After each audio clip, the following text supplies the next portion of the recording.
तर 2 दिवस अगोदर केलेल्या क्लीनअपनी फेसवर तर छान असा मस्त ग्लो आलेला होता. पण माझ्या डोळ्याची जळण अजूनही काही कमी झाली नव्हती. डोळे आले होते त्यामुळे अजूनही रेड रेड डोळे होते माझेवाले. आता कामं वगैरे झाले होते. म्हटलं चला जेवण करते. पण मला आठवलं की काल संध्याकाळी पनीरची भाजी केली होती. त्यातलं थोडं पनीर मी साईडला काढून ठेवलं होतं. जेणेकरून मला दुसऱ्या दिवशी पनीर रोल करायचे होते. बरेच दिवस झाले पनीर रोल काही खाल्ले नव्हते आणि मला असं काहीतरी चटुरा खायला म्हणजे पाहिजेच नेहमीच. आता माझीच इच्छा असते तशी सरूचीही इच्छा असते. आता तसं तर मला मैद्याचे बनवायचे होते पण सरूसाठी काही ते हेल्दी राहत नाही. म्हणजे पोटाला गच बसते म्हणून मी ते स्किप केलं मैद्याचे वगैरे करणं आणि कणकीचेच करायला घेतलेली होती. आता माझी फ्रीज जी आहे ती बेडरूमला ठेवून आहे त्यामुळे प्रत्येक गोष्टीसाठी मला इकडून तिकडे आणि तिकडून इकडे असं काहीतरी करावं लागते.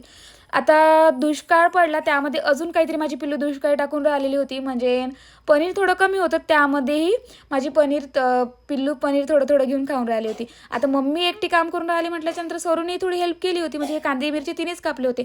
असं तुम्हालाही वाटते का? असं काही नाही, मीच कापलेले आहे. नंतर घेतलं होतं सगळे ते मॅरिनेट करायसाठी आणि वेळेवर लक्षात आलं मला की अरे दहीच तर नाही आहे. कारण काल सगळं दही मी पनीरच्या भाजीमध्ये टाकलं होतं. म्हटलं चला आता घेतलं करायसाठी तर काही हरकत नाही, करूनच टाकते. कसं बसं होतं सगळं ते मी ॲड केलं. म्हणजे बेसिक मसाले वगैरे भाज्या त्यामध्ये मीठ वगैरे टाकून घेतलं. आता थोडं आंबट लागायसाठी मी त्यामध्ये थोडं लिंबू पिळलेलं होतं आणि सगळं नंतर पोळीला छान शेजवान मेयोनीज वगैरे लावून घेतलेलं आणि सगळं जे मॅरिनेट केलेलं पनीर होतं त्यावर पोळीवर छान टाकून घेतलेलं होतं. तसं तर साईडला करून करायला ठेवावं लागते हे, पण मी तव्यावरच सगळं टाकून घेतलेलं होतं.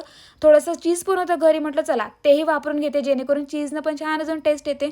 आणि अशी सवय तुम्हालाही आहे का? मला तर आहे बा.